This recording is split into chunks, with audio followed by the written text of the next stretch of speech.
મિત્રો, નરેન્દ્ર મોદી બનશે રાષ્ટ્રપતિ અને યોગી આદિત્યનાથ બનશે પ્રધાનમંત્રી. આ ખબર હમણાં સોશિયલ મીડિયા ઉપર ખૂબ જ ભયંકર રીતે વાયરલ થઈ રહી છે. હવે તો વિપક્ષે પણ કહી દીધું છે કે 2027માં ફરી એકવાર ચૂંટણી થવા જઈ રહી છે. પણ શું આ વાત હકીકતની છે? શું ખરેખર 2027માં નરેન્દ્ર મોદી આ દેશના રાષ્ટ્રપતિ અને યોગી આદિત્યનાથ આ દેશના પ્રધાનમંત્રી બનશે? પણ મિત્રો, અહીંયા સવાલ એ છે કે 2029થી પહેલાં ચૂંટણી કેવી રીતે થશે? શું સંસદ ભવનમાં સદસ્યોની સંખ્યા હવે વધવાની છે? શું મોદીજીનો 400 પારનો નારો 2024 માટે નહીં પણ 2027 માટે હતો? શું કામ નરેન્દ્ર મોદીજી પોતાના પદ ઉપરથી, પ્રધાનમંત્રીના પદ ઉપરથી રાજીનામું આપી શકે છે? મિત્રો, આ બધા પ્રશ્નોના જવાબ આપણે આજના આ વિડીયોમાં ખૂબ જ વિસ્તારપૂર્વક જાણવાની કોશિશ કરીશું. માટે આ વિડીયોને છેલ્લે સુધી જોવા તેમજ લાઇક અને શેર કરવા ખાસ વિનંતી. અને જો તમે આ ચેનલ ઉપર પહેલી વાર આવ્યા છો તો હમણાં ચેનલને સબસ્ક્રાઈબ કરી લેજો. તો ચાલો આજનો આ મહત્વપૂર્ણ વિડીયો શરૂ કરીએ. મિત્રો, વર્ષ 2027માં એવું બની શકે છે કે ફરી એકવાર ચૂંટણી થાય. હા મિત્રો, આ ખરેખર આ વાત હકીકત બની શકે છે. કારણ કે 2027ની આસપાસ લગભગ ભારતના 20 જેટલા રાજ્યોમાં ચૂંટણી થશે. અને મિત્રો, આમાં સૌથી વધારે ખાસ છે ઉત્તર પ્રદેશ, જ્યાં જીત દર્જ કરાવવા માટે વિપક્ષ અને સરકાર બંને ખૂબ જ ભયંકર રીતે જોર લગાવી રહ્યા છે, ખૂબ જ મહેનત કરી રહ્યા છે. ઉત્તર પ્રદેશના સીએમ યોગી આદિત્યનાથ એક પછી એક કડક ફેસલાઓ લઈ રહ્યા છે. ત્યાં જ વિપક્ષની રેલીઓનો સમય હમણાંથી જ ચાલુ થઈ ચૂક્યો છે. ઘણી બધી રેલીઓ વિપક્ષ કરી રહ્યો છે ઉત્તર પ્રદેશમાં. પણ આવનારા સમયમાં શું 2027માં યોગી આદિત્યનાથ યુપીના મુખ્યમંત્રી નહીં પણ દેશના પ્રધાનમંત્રી બની શકે છે? મિત્રો, કહેવા માટે તો 2024ની ચૂંટણી જસ્ટ હમણાં વીતી જ છે હજી તો. અને પ્રધાનમંત્રી નરેન્દ્ર મોદી 2014 પછી લગાતાર ત્રીજી વાર પીએમ પદની શપથ લઈ ચૂક્યા છે. આવી રીતે જોવા જઈએ તો હવે લોકસભાની ચૂંટણી 2029માં થવી જોઈએ. પણ ઘણી બધી એવી ખબરો વાયરલ થઈ રહી છે કે આવું નહીં થાય. મિત્રો, 2029ની ચૂંટણી 2027માં જ થઈ જશે. અને મિત્રો, આની પાછળ ઘણા બધા કારણો હોઈ શકે છે, જેમ કે સામાજિક, આર્થિક, રાજનીતિક, સંવૈધાનિક, ધાર્મિક અને આધ્યાત્મિક કારણો પણ હોઈ શકે છે. મિત્રો, એક એક કરીને આપણે બધા કારણો ઉપર વાત કરવાની છે. પણ એનાથી પહેલાં ચેનલને સબસ્ક્રાઈબ જરૂર કરી લેજો અને વિડીયોને લાઇક અને શેર કરવાનું ન ભૂલતા. મિત્રો, એવું બની શકે છે કે 2027માં પ્રધાનમંત્રી પદની જે સીટ છે એ યુપીના યશસ્વી સીએમ યોગી આદિત્યનાથ પાસે હશે અને આપણા જે પ્રધાનમંત્રી નરેન્દ્ર મોદીજી છે એ હશે 2027માં ભારત દેશના રાષ્ટ્રપતિ. જેમ કે તમે બધા જાણતા હશો કે 2027માં ઉત્તર પ્રદેશ સહિત હરિયાણા, તમિલનાડુ, રાજસ્થાન, બિહાર, મધ્યપ્રદેશ, મહારાષ્ટ્ર અને દિલ્હી જેવા રાજ્યોમાં ચૂંટણી થવાની છે. અને મિત્રો, આની જ નજીક લગભગ રાષ્ટ્રપતિની ચૂંટણી પણ થશે. અને બીજેપી ઘણા સમય પહેલાં જ પોતાના મેનિફેસ્ટોમાં વન નેશન વન ઇલેક્શનની વાત કરી ચૂકી છે. અને આ જે વાત છે એ લગભગ 2026 સુધી જ લાગુ થઈ શકે છે. મતલબ કે મિત્રો, તમામ સંયોગો એવા બની રહ્યા છે કે 2029માં થવાવાળી લોકસભાની ચૂંટણી 2027માં જ થઈ જશે. અને ભારત દેશના રાષ્ટ્રપતિ પીએમ નરેન્દ્ર મોદીજી અને પ્રધાનમંત્રી જે હશે એ હશે યોગી આદિત્યનાથ. અને મિત્રો, જો આપણે આના પાછળના કારણ જોઈએ તો સૌથી પહેલો જે કારણ આવે છે એ છે સામાજિક કારણ. મિત્રો, જેમ કે આપણે બધા જાણીએ છીએ કે 2014માં ભારત દેશના પ્રધાનમંત્રી પહેલીવાર નરેન્દ્ર મોદી બન્યા હતા. એના પછી 19માં પણ બન્યા, પછી 24માં પણ એમને જીત મળી છે. પણ હવે આવનારા સમયમાં નરેન્દ્ર મોદીજી દેશના પ્રધાનમંત્રી બન્યા રહેશે એમ થોડુંક મુશ્કેલ છે.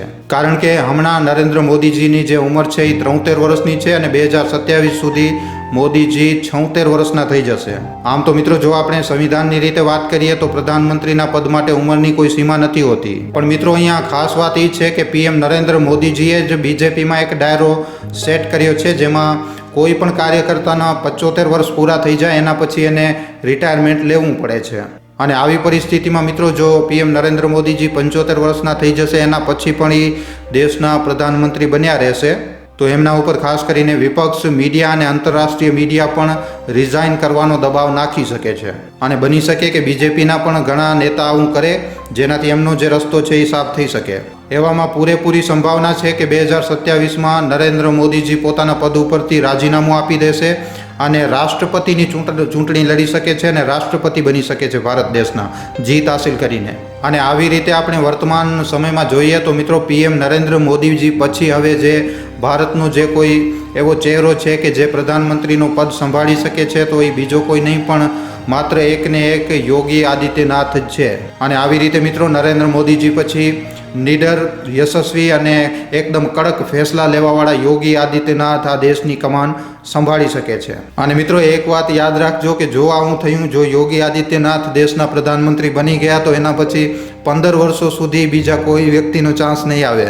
આજની તારીખમાં આપણે જોઈએ તો ભારતમાં ખાસ કરીને તો વિપક્ષ અને ઘણી બધી વિદેશી તાકાતો પણ એવી કોશિશો કરી રહી છે કે ગમે એ રીતે યોગી આદિત્યનાથ આ દેશના પ્રધાનમંત્રીના પદ ઉપર ન આવવા જોઈએ. બીજા કારણની વાત કરીએ તો બીજો કારણ છે આર્થિક કારણ. જો આપણે આર્થિક કારણની વાત કરીએ તો મિત્રો એવું લાગી રહ્યું છે કે 2025 પછી ખાલી ભારતની નહીં પણ પૂરેપૂરી દુનિયાની જે આર્થિક હાલત છે એ ખરાબ થઈ શકે છે. હમણાં થોડાક સમય પહેલાં જ એક ખબર નીકળી હતી કે સાઉદી અરબે અમેરિકાને ડોલરમાં પેટ્રોલ આપવાની ના પાડી દીધી કારણ કે એ પોતાની કરન્સીમાં બિઝનેસ કરવા માંગે છે અને અમેરિકાની અર્થવ્યવસ્થા ઉપર ખૂબ જ ગંભીર અસર પડ્યો છે આ વસ્તુના લીધે. ત્યાં જ મિત્રો આખી દુનિયાભરમાં આજની તારીખમાં વધી રહેલી મોંઘવારી આગામી સમયમાં એક ભયંકર મંદી બાજુ ઇશારો કરી રહી છે અને આમાં ભારત પણ સામેલ છે. આના સિવાય રશિયા અને યુક્રેન વચ્ચે જે યુદ્ધ છે એ યુદ્ધ આગામી સમય દરમિયાન અમેરિકા, થાઇલેન્ડ અને ચાઇના જેવા દેશો માટે યુદ્ધની હાલત બનાવી શકે છે અને આની સાથે સાથે ભારત અને પાકિસ્તાન પણ આમને સામને આવી શકે છે. અને જો આવી રીતની પરિસ્થિતિ ઊભી થશે તો આના લીધે આખી દુનિયાની જે અર્થવ્યવસ્થા છે એના ઉપર ખૂબ જ ગંભીર અને ખૂબ જ મોટો અસર પડશે. આના સિવાય યુએસ મતલબ કે યુનાઇટેડ નેશનમાં કુશળ નેતૃત્વની કમી થઈ શકે છે અને આવી હાલતમાં ભારત નેતૃત્વ કરી શકે છે. ભારતને યુએનનું નેતૃત્વ કરવા માટે બોલાવવામાં આવી શકે છે, પણ આવામાં મિત્રો ભારત પાસે એક મજબૂત નેતૃત્વ હોવાની જરૂર હશે અને આવામાં યોગી આદિત્યનાથ ખૂબ જ ઝડપથી ઉભરી શકે છે. ત્રીજો જે સૌથી મોટો કારણ છે એ છે ધાર્મિક કારણ. મિત્રો આજની તારીખમાં તમે યુરોપીય દેશોની હાલત તો તમે જોઈ જ રહ્યા છો. ઘણા બધા યુરોપીય દેશોમાં ઇસ્લામથી કંટાળીને લોકો પ્રદર્શન કરી રહ્યા છે. આજની તારીખમાં ઈરાન જેવા દેશોમાં શું થઈ રહ્યું છે બધાની સામે જ છે. ઘણી બધી મુસ્લિમ કન્ટ્રીઓમાં પણ લોકો ઇસ્લામથી એકદમ કંટાળી ચૂક્યા છે. હવે આવનારા સમયમાં ભારતની જનતા પણ 100% એ વાતને સમજી જશે કે હિન્દુ ધર્મને મજબૂત કરવા માટે અને અરાજકતા ઉપર એકદમ લગામ લગાવવા માટે એક ખૂબ જ નીડર નેતૃત્વની જરૂર છે. અને આવી પરિસ્થિતિમાં આવનારા સમયમાં ભારત દેશ પાસે યોગી આદિત્યનાથ સિવાય બીજો કોઈ ઓપ્શન નહીં હોય. ત્યાં જ મિત્રો ઘણી બધી વિદેશી કન્ટ્રીઓમાં પણ લોકો ઇસ્લામ ધર્મથી કંટાળી અને હિન્દુ ધર્મનો સપોર્ટ કરશે, ભારત બાજુ જરૂર જોશે. અને આવી પરિસ્થિતિમાં જ્યારે હિન્દુનો ઝંડો લહેરાવવાવાળા પ્રધાનમંત્રી નરેન્દ્ર મોદીજી આ દેશના રાષ્ટ્રપતિ હશે ત્યારે યોગી આદિત્યનાથ ભારત દેશમાં સનાતન ધર્મની એક નવી લહેર લાવી શકે છે અને હિન્દુઓને સુરક્ષિત કરી શકે છે. આના સિવાય મિત્રો બીજો કારણ છે આધ્યાત્મિક કારણ. આવાવાળા સમયમાં નક્ષત્ર એવા બનશે જેના લીધે દેશ અને દુનિયા એકદમ મુસીબતોથી ઘેરાઈ જશે અને આવા સમયમાં આપણા ભારત દેશને એક પ્રબળ મજબૂત લીડરની જરૂર હશે. જેમ કે હાલમાં વર્તમાન સમયમાં પ્રધાનમંત્રી નરેન્દ્ર મોદીજી છે, પણ મોદીજીના રાષ્ટ્રપતિ બન્યા પછી આ જે જવાબદારી છે એ યોગી આદિત્યનાથને સોંપવામાં આવી શકે છે. કારણ કે મિત્રો કોંગ્રેસ કે પછી કોઈ અન્ય વિપક્ષના દળો તો જે છે એ હજી પણ જીત હાસિલ કરવામાં ખૂબ જ પાછળ નજર આવી રહ્યા છે. ભલે ભેગા થઈને થોડોક સ્ટ્રોંગ બન્યા છે પણ આ ભેગા રહેશે એની કોઈ ગેરંટી નથી. અને બધાને છૂટા કરી નાખીએ તો હજી કોંગ્રેસ ક્યાં ટક્કરમાં છે? હજી તો 100 પણ નથી, પૂરી 100 નથી, 99 જ છે. 24ની ચૂંટણીમાં 99 સીટો લઈને કોંગ્રેસ એવો વર્તાવ કરી રહી છે કે આખી દુનિયા જે નીચે, આખી દુનિયા એ જીતી ચૂક્યા છે. પણ હકીકતમાં આંકડા જોઈએ તો મિત્રો 2014ની ચૂંટણી, 19ની ચૂંટણી અને પછી 24ની ચૂંટણી, આ બધાની સીટોને આપણે ભેગી કરી નાખીએ કોંગ્રેસની તો પણ એ બીજેપી એકલી બીજેપી જેટલી 2024માં સીટો લાવી છે એનાથી પણ ટપી નથી શકતા 15 વર્ષોમાં.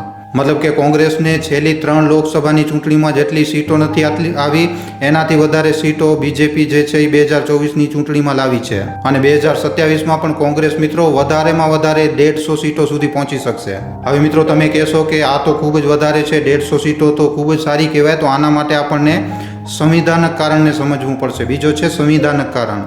આપણને પીએમ નરેન્દ્ર મોદીજીના નવા સંસદ ભવનને તો જોવું જ પડશે, જેમાં 888 લોકસભા તેમજ 300 જેટલા રાજ્યસભા સદન સદસ્ય આ સંસદ ભવનમાં બેસશે અને કુલ જે છે એ 1280 સદસ્યો એક સાથે આ ભવનમાં બેસી શકે છે. આ વાતને કોઈ સમજે કે ના સમજે પણ અસલમાં આ ભવિષ્યની પ્લાનિંગ છે. આપણે બધા જાણીએ છીએ કે દેશની જનસંખ્યા લગાતાર વધી રહી છે અને આવામાં સાંસદોની સંખ્યા પણ વધશે. કહેવામાં આવે છે કે 2027માં સંવિધાનના આર્ટિકલ 82માં બદલાવ કરીને લોકસભાની સીટોને વધારીને 543થી લગભગ 848 કરી દેવામાં આવશે અને આ બધી સીટોમાંથી કોંગ્રેસ જે છે એ 150 સીટો જીતી શકે છે અને આ પણ એક અનુમાન જ છે, કાંઈ નક્કી નથી. સૌથી છેલ્લો કારણ છે રાજનીતિક કારણ. જોવામાં આવે તો 2024ની ચૂંટણી પછી બીજેપી પછી કોંગ્રેસ 100% આ દેશમાં એક મજબૂત વિપક્ષ છે. આ વાતમાં કોઈ શંકાને સ્થાન નથી. પણ મિત્રો, જો આપણે વિપક્ષી ગઠબંધનને જોઈએ તો 2027 સુધી એવું બની શકે કે કોંગ્રેસમાં સામેલ જેટલા પણ વિપક્ષી દળો છે, બીજા દળો છે, એ પોતપોતાનો હિસ્સો લઈને ભાગે કે પછી 2027થી પહેલાં પોતાના હિસ્સાની ડિમાન્ડ રાખીને રસ્તાની વચ્ચે રોડો બનવાનો પ્રયાસ કરશે. અને આવી પરિસ્થિતિમાં કોંગ્રેસ જે છે એ એકદમ એકલી રહી જશે અને ઇન્ડિયા ગઠબંધન તૂટી શકે છે. અને આ વાત તો વર્તમાન સમયમાં પણ આપણને જોવા મળી રહી છે, કારણ કે અન્ય વિપક્ષી દળ ઘણા બધા વિપક્ષી દળ એકદમ કમજોર નજર આવી રહ્યા છે. અને મિત્રો, આવી રીતે આ વર્ષે 2024માં જે નરેન્દ્ર મોદીજીએ 400 પારનો જે નારો આપ્યો હતો એ 2024માં તો પૂરો ન થયો, પણ 2027માં જરૂર પૂરો થઈ શકે છે.